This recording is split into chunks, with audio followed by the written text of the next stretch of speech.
Okay, so I know y'all don't know me. I'm the lady that gas station girl. What's her name again?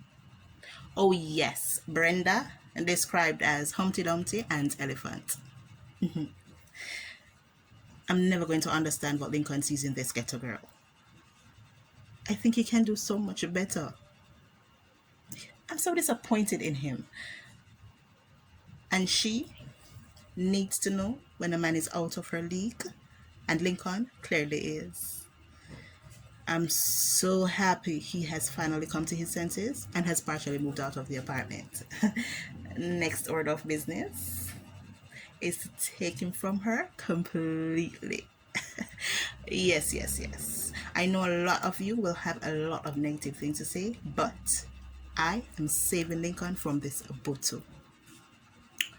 Make sure you tune in Sunday at 6:30 p.m. to see the finale so you can see how Humpty Dumpty take away a gal man. See you soon.